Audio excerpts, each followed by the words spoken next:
अस्सलाम वालेकुम। आज का जो हमारा नेक्स्ट टॉपिक है वो है वैक्यूल, जो आज हम पहले डिस्कस करेंगे। वैक्यूल में सबसे पहले हमने लिखना है उसकी लोकेशन और अक्रंस।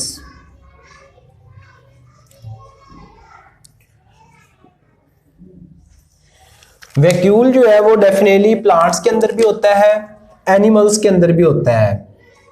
Although vacuole present in animals and plant cells, दोनों के अंदर मौजूद है, प्लांट के अंदर भी एनिमल्स भी अंदर भी। लेकिन बट इट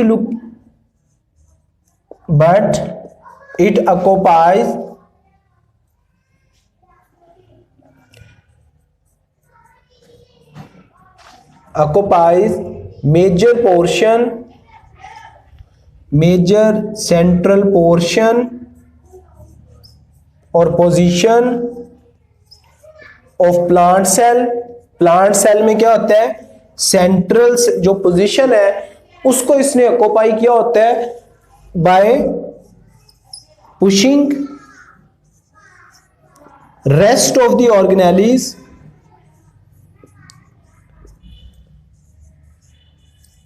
या rest of the parts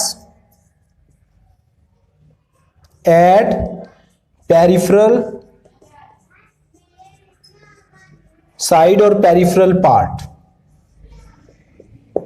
okay, यानी कि प्लांट के अंदर अगर हम इसको देखते हैं, प्लांट सेल की अगर हम स्ट्रक्चर देखते हैं, प्लांट सेल के अंदर जो वैक्यूल है वो किस नेचर का होता है। This is plant cell. ये हमारे पास कौन सी चीज है, प्लांट सेल है। प्लांट सेल के अंदर अगर हम वैक्यूल को देखें तो इस किस्म की इसकी शेप होती है, ऐसे ये। और जितने भी ऑर्गेनेली हैं जिसमें न्यूक्लियस आ जाता है, जिसमें जो है वो आपके एंडोप्लाज्मिक रेटिकुलम वगैरह और जो दूसरे गोल्गी एपरेटस वगैरह, जो क्लोरोप्लास्ट, इसी तरह माइटोकॉन्ड्रिया, सारे जो है वो पेरिफेरल साइड पे चले जाते हैं। और सेंटर में जिस चीज ने सेंट्रल पार्ट को कवर किया होता है, सेंट्रल पार्ट में मेजर पोर्शन जिसने घेरा होता है, वो कौन सी स्ट्रक्चर होती है, that is called vacuole. This is also single membrane bound structure. ये सिंगल मेम्ब्रेन बाउंड स्ट्रक्चर होता है। उसके बाद व्हाट आर द फंक्शंस, इसके फंक्शंस क्या हैं। इसको करने के बाद अब हम इसके देखेंगे फंक्शंस। पहला फंक्शन क्या है वैक्यूल का, फर्स्ट फंक्शन ये है, इट स्टोर chemicals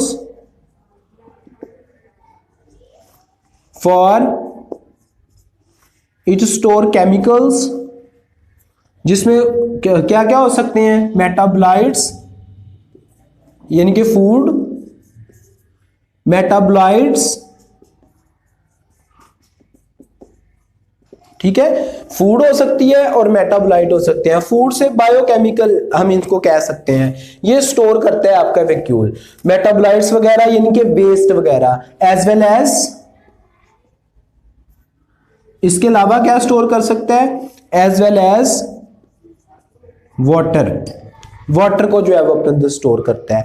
उसके अलावा number 2, it expand plant cell without diluting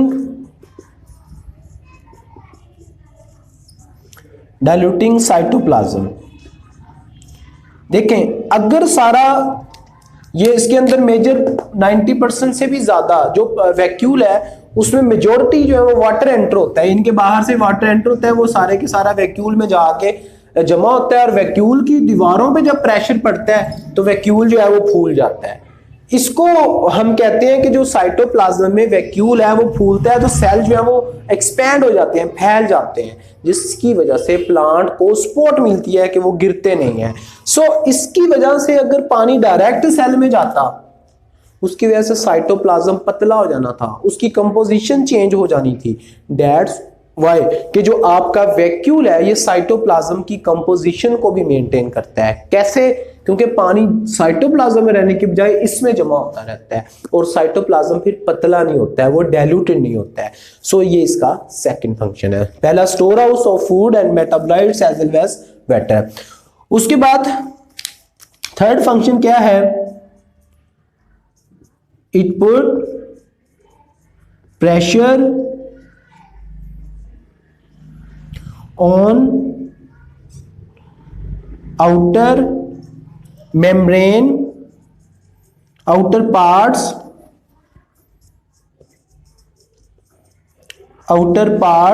of cell after entry of water. जैसे इसके अंदर मैंने क्या बोला है, वाटर एंट्री होती है तो ये भी बाहर की तरफ स्वेल होना शुरू हो जाता है। उस प्रेशर को जो कि वाटर की वजह से वैक्यूल पे पड़ा और वैक्यूल्स की वजह से आउटर साइड पे पड़ता है और सेल फूल जाता है, उसको हम कौन सा प्रेशर बोलते होते हैं? Called turgor pressure. उसको हम क्या बोलते होते हैं?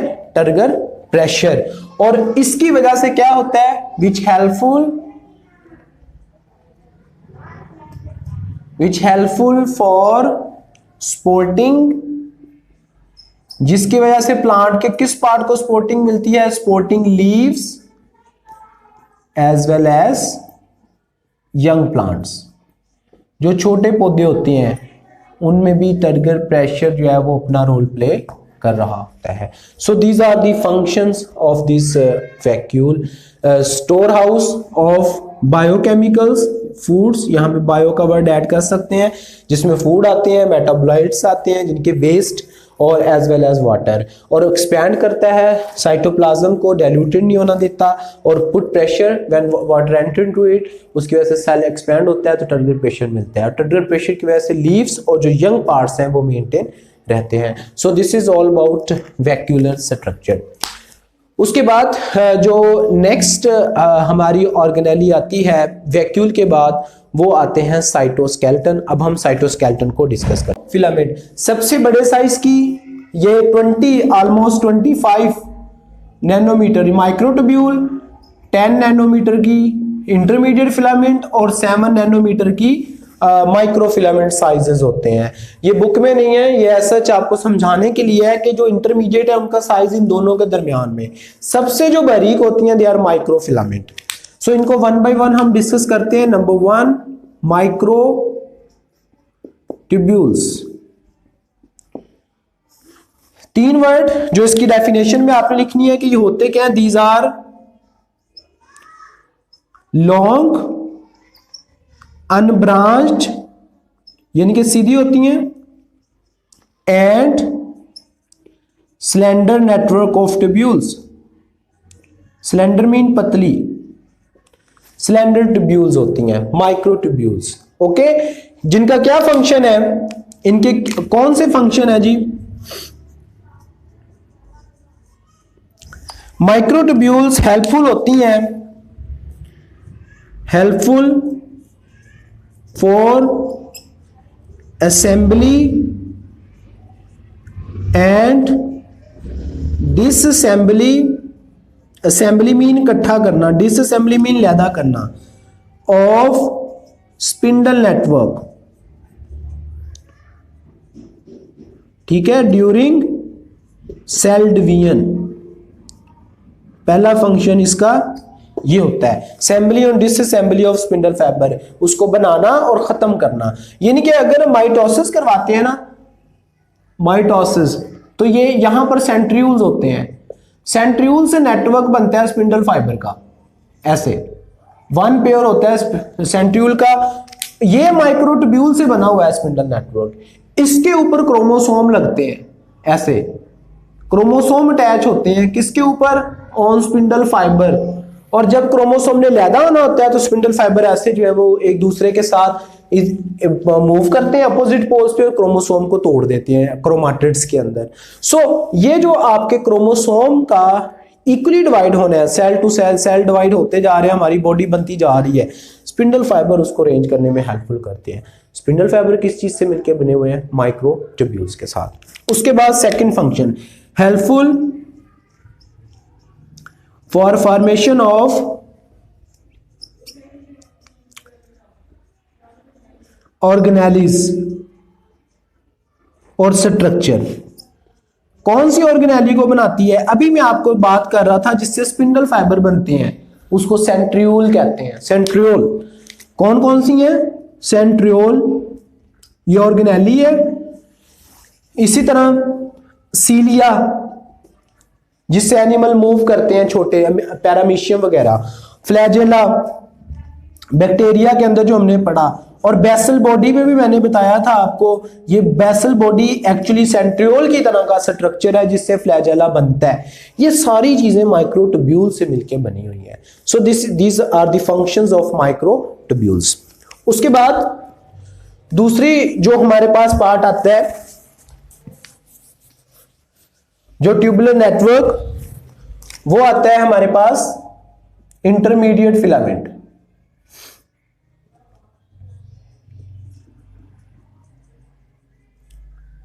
इंटरमीडिएट फिलामेंट, इंटरमीडिएट फिलामेंट क्या करता है जी? इंटरमीडिएट इसका जो साइज होता है दैट इज और diameter intermediate to microtubule and microfilament, उनके दरमियान वाला साइज होता है। माइक्रोट्यूब्यूल और माइक्रोफिलामेंट के जो दरमियान वाला साइज है उसको इंटरमीडिएट फिलामेंट कहते होते हैं। इसका क्या फंक्शन है? इसका जो फंक्शन है सेल शेप को मेंटेन करना, सेल शेप मेंटेन करना,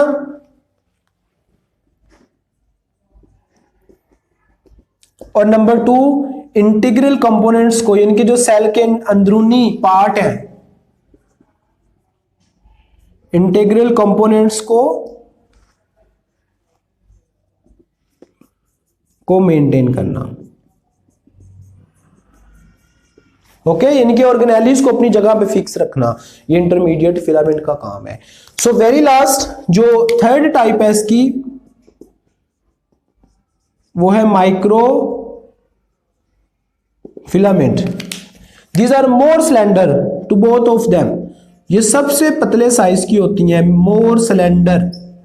यहां पर जो एक प्रोटीन मिस होगी मुझसे, स्लेंडर, और किस प्रोटीन से ये बने होते हैं ये ऐड कर लीजिएगा, ट्यूबुलिन प्रोटीन से। ये ट्यूबुलिन प्रोटीन से ये मोर स्लेंडर होते हैं, और किस चीज से मिलके बने होते हैं? एक्टिन प्रोटीन से। ये छोटे साइज की होती है actin protein, actin, they are made up of actin protein, they are made up of tubulin protein. So more slender actin protein, function क्या है इसका माइक्रोफिलामेंट का?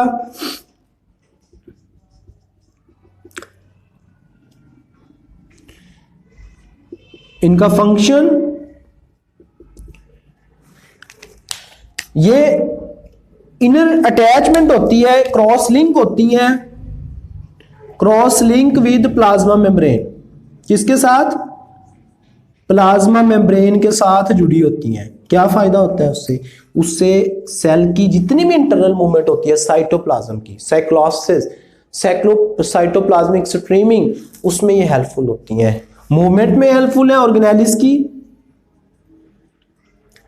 मूवमेंट ऑफ ऑर्गेनेलिस, जिस तरह मूव करते हैं, जिसको हम क्या बोलते होते हैं? साइक्लोसिस। मूवमेंट की, ऑर्गेनेलिस की जो मूवमेंट है सेल के अंदर, जिससे सेल की शेप डिस्टर्ब हो सकती है, ये उसमें पकड़ के रखती है प्लाज्मा मेम्ब्रेन को। कैसे? मैं डायग्राम से बताता हूं।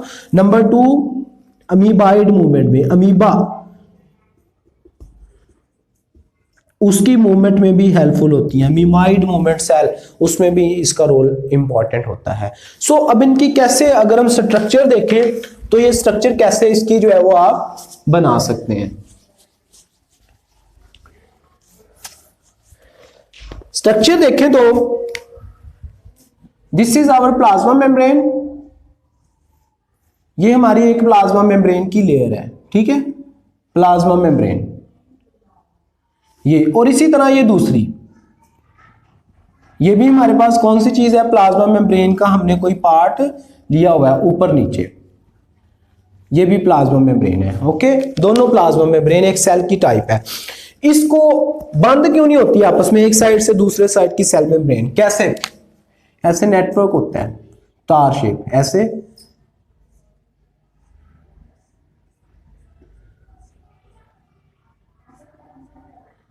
जो सेल एक के साथ ऐसे बैलेंस, ये पूरे नेटवर्क फैला होता है ये सेल में, जिसका फायदा क्या होता है कि सेल की इंटरनल कंपोजिशन जो उसकी मेम्ब्रेन के साथ अटैचमेंट है वो खराब नहीं होती है। This is maintenance of cell shape, जिसे सेल की शेप मेंटेन कहती है, इसको कहते हैं इंटरमीडिएट फिलामेंट। ये इंटरमीडिएट फिलामेंट का नेटवर्क है जो सेल की शेप को मेंटेन कर रहे हैं। इसी के अंदर फिर फिक्स हुए होते हैं लाइक माइटोकॉन्ड्रिया, ये यहां पर इन्हीं के अंदर, दिस इज माइटोकॉन्ड्रियल स्ट्रक्चर जिसने फिक्स किया हुआ है। सो दूसरा काम इंटरनल कंपोनेंट्स के मेंटेनेंस भी इंटरमीडिएट फिलामेंट का काम है। So this is intermediate filament. Okay, दो काम इसके। दूसरा, इसी तरह पूरे सेल के अंदर बैकग्राउंड पे अगर हम देखें, यहां पर ये जो आपकी मेम्ब्रेन है, लंबे लंबे ऐसे फाइबर होते हैं that are integrated with plasma membrane, जो प्लाज्मा मेम्ब्रेन के साथ जो है वो इंटीग्रेटेड होते हैं, और वो मेंटेन किस चीज को करते हैं, जब सेल के इंटरनल पार्ट्स मूव करते हैं साइक्लॉइड मूवमेंट के अंदर, साइक्लोसिस के अंदर या अमीबा के अंदर, जो अमीबा की मूवमेंट होती है, उन नेटवर्क को हम कहते हैं एक्टिन, और या फिर हम उसको क्या नाम दे दें, microfilament. They are integral part of membrane, membrane के साथ जुड़े होते हैं, माइक्रोफिलामेंट। और बिल्कुल सेंटर में जो नेटवर्क फैला हुआ ट्यूब्स का, जो इनसे बड़े साइज का होता है, पूरे सेल के अंदर वो फैला हुआ है नेटवर्क, ठीक है, ऐसे ऐसे। उस नेटवर्क ऑफ ट्यूब्यूलर स्ट्रक्चर को हम नाम क्या देते होते हैं, इंटर माइक्रोट्यूबुलिन या microtubule. These are the three types of cytoskeleton. So this is all about cytoskeleton and its function. Separately function paper में MCQs में आएगा। प्रोटीन का ख्याल करना है, माइक्रोट्यूब्यूल को कौन सी बना रही है, माइक्रोफिलामेंट को क्या बना रही है, हर एक के अलग अलग फंक्शंस आपको आने चाहिए, और साथ में आपको ये थोड़ी बहुत ड्रॉ करनी भी आनी चाहिए, neat and clean. So centriole की अक्रस देखेंगे हम सबसे पहले।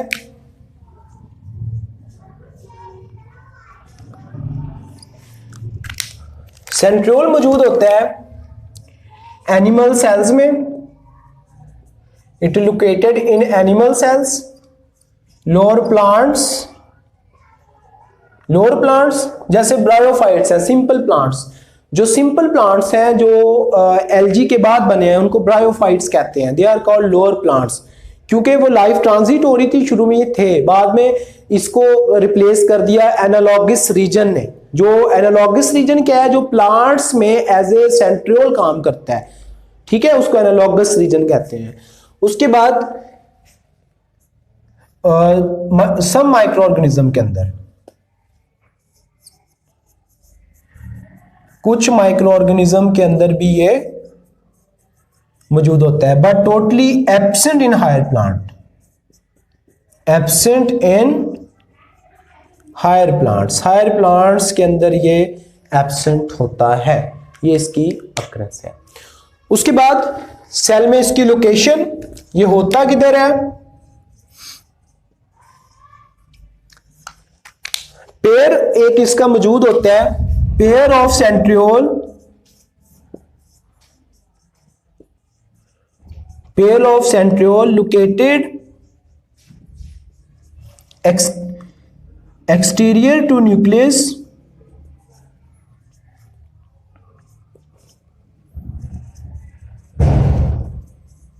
a place, उस प्लेस को क्या कहते हैं, सेंट्रोसोम, जिस जगह पे सेंट्रियोल होता है उसको हम क्या नाम देते होते हैं? सेंट्रोसोम। सेंट्रोसोम उस प्लेस को कहते हैं जहां पे ये आपका पेयर सेंट्रियोल का मौजूद होता है। They are located at right angle. कौन से एंगल पे? राइट एंगल पे। राइट एंगल में 90 के एंगल पे पड़े होते हैं दोनों। लेट्स सपोज कि अगर हम इनको देखें सेल के अंदर, in case of animal cells ऐसे, ये न्यूक्लियस, यहां पर ये एक पेयर ऐसे आपको नजर आएगा, ये एक ऐसे 90 के एंगल पे पड़े होते हैं। एक्सटीरियर इनमें एंगल देख लो, ऐसे करें तो 90 का बनता है। This is the pair of centriole, and this pair of centriole जिस पोजीशन पे पड़ा हुआ है उस प्लेस को हम नाम देते होते हैं centrosome. This is the location of centriole. उसके बाद इसकी स्ट्रक्चर,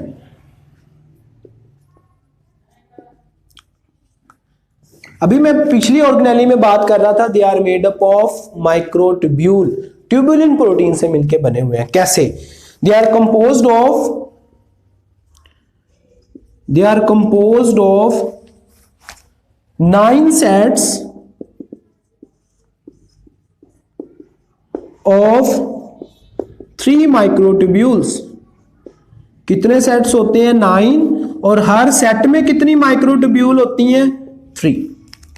9 सेट्स ऑफ 3 माइक्रोट्यूब्यूल्स। क्या मतलब है? अगर मैं इसको ड्रॉ करूं, यानी कि ऐसे पढ़े तो ये ऐसे होते हैं इलोंगेटेड फॉर्म में, ऐसे ऐसे, ठीक है। एक्चुअली इनकी स्ट्रक्चर यही है, 3-3 के जो सेट हैं, हमें जो है ये बिल्कुल ऐसे लेंथ वाइज जो है वो ऐसे ट्यूबुलर स्ट्रक्चर जो है वो फ्रंट से नजर आएंगी। अगर हम इसको अल्टरनेटिव फॉर्म में भी बना के देख लेना ऐसे ओवरऑल स्ट्रक्चर में, तो हमें ये नजर इसी फॉर्म में आएंगी पड़ी हुई ऐसे, ठीक है। पड़ी हुई हमें ऐसे ही नजर आएंगी ये, ठीक है, ऐसे, ये ऐसे पड़ी होती हैं। अगर हम इनको काउंट करें तो एक्चुअली कैसे इनकी जो ये ऐसे मैं आपको दिखा रहा हूं ऐसे, अब मैं इनको ऐसे करके दिखा रहा हूं टॉप से, तो हमें ये ऐसे नजर आएंगी। देखें, पहले आप क्या कर लें, इस पार्ट को मैं फ्रंट से दिखा रहा हूं ऐसे। कितने सेट्स हैं? 9 sets of 3 microtubule. 1 set, this is 2, 3, 4, 5, 6, 7, 8, and this is 9. 1, 2, 3, 4, 5, 6, 7, 8, 9। 9 sets, कितनी कितनी माइक्रोट्यूब्यूल्स क्या है? 3 ये, 3 ये, ठीक है। 3 माइक्रोट्यूब्यूल्स का सेट है जो सेंट्रल से किसी प्रोटीन के जरिए जो है वो आपस में जुड़ा होता है। दिस इज डायमीटर पार्ट, ऐसे आपको दिखा रहा हूं, ये ऐसे में नजर आता है, एक दूसरा भी इसी तरह होता है। So this is the composition, ठीक है। टोटल कितनी माइक्रोट्यूब्यूल्स होंगी? 27। 9 सेट हैं 3 के, 9 3 बार 27। उसके बाद इसके फंक्शन, अगर हम इसके फंक्शंस को देखें तो फंक्शंस के लिहाज से इसका जो पहला काम है सेंट्रियोल का, जैसे ही माइटोसिस स्टार्ट होती है इनकी डुप्लीकेशन हो जाती है। Duplication of centriole before cell division, before cell division, and each pair move towards opposite poles. हर पोल कहां पे पहुंच जाता है? अपोजिट पोल्स पे, यानी कि एक पेयर था डबल हो जाते हैं। ये क्यों होती है वो एक अलग टॉपिक है। तो एक पोल इधर आ जाता है सेंट्रियोल पेयर का, जो इसका सेंट्रियोल का दूसरा पेयर उधर ही रहता है। 4 हो गए ना पेयर बनने के, ये ऐसे मूव कर जाता है। क्या करते हैं फिर उसके बाद फॉर्मेशन ऑफ स्पिंडल फाइबर। क्या काम करेंगे? इनसे क्या बनेगा? स्पिंडल फाइबर बनेंगे। फॉर कैप्चरिंग, क्या करने के लिए? क्रोमोसोम, क्रोमोसोम को कैप्चर करने के लिए सेल डिवीजन में। ओके, ऐसे स्पिंडल फाइबर बनाएंगे, स्पिंडल फाइबर ऐसे इनसे बनते जाएंगे, एक दूसरे के आपस में वो जुड़ते जाएंगे, ठीक है, ये ऐसे जुड़ते जाएंगे। और उनका फायदा क्या होगा, फायदा ये होना है कि जितने भी क्रोमोसोम है, जो हम सेकेंड ईयर में जाके पढ़ेंगे कि माइटोसिस मियोसिस क्या क्या होती है, उसको अरेंज करने में हेल्प करेंगे। इसके अलावा जो आपकी फॉर्मेशन ऑफ सीलिया और flagella, formation of cilia and flagella, वो भी किसका काम है, सेंट्रियोल का। So that's all about centriole, उसकी लोकेशन, फंक्शंस एंड उसकी स्ट्रक्चर, ये आप लोगों ने अच्छे से प्रिपेयर कर लेना है। अल्लाह हाफिज। नेक्स्ट हमने पढ़ना है जी cytoskeleton. This is long question.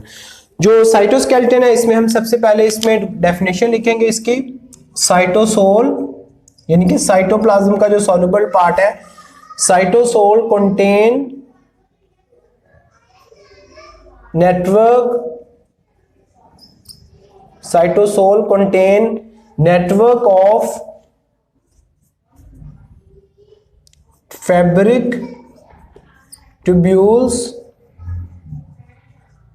यानी कि नेटवर्क ऑफ फाइबर या फिर ट्यूब्यूल्स दैट सपोर्ट, जिससे प्लांट सेल, सॉरी जो सेल को क्या मिलती है, दैट सपोर्ट द सेल, उसको हम क्या नाम देते होते हैं, साइटोस्केलेटन। साइटो का मतलब होता है सेल और स्केलेटन का मतलब होता है नेटवर्क ऑफ ट्यूब्यूल्स। जिस तरह हमारी बॉडी का जो स्केलेटन है that is framework of bones, वो हमारा स्केलेटन है जिससे हमें सपोर्ट मिली हुई है अगेंस्ट द ग्रेविटी, यानी कि हम जमीन के ऊपर खड़े हुए हैं। इसी तरह प्लांट सेल के अंदर जो काम करती है structure as a network of skeleton, network of bones, वो ट्यूब्स होती हैं। दैट्स व्हाई उस ट्यूबुलर पार्ट को हम क्या नाम देते होते हैं, साइटोस्केलेटन। सो अब ये जो साइटोस्केलेटन है, इसकी क्या कंपोजिशन है overall, what is the composition of cytoskeleton, किन प्रोटीन से मिलकर बना हुआ है। It made up of various proteins, made up of different kinds of proteins,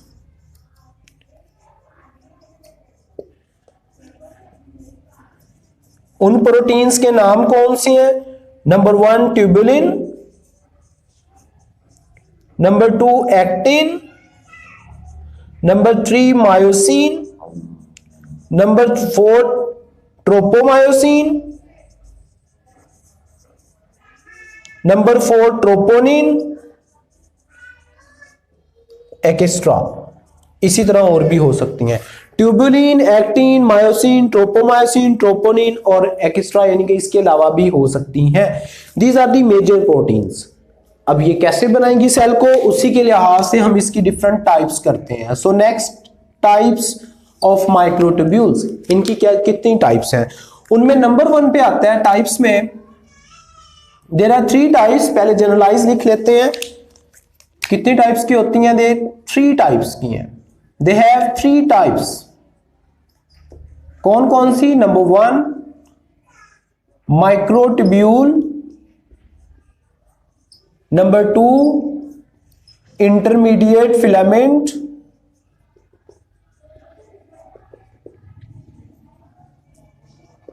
number 3 microfilament. These are the 3 types of microtubules. इनका अगर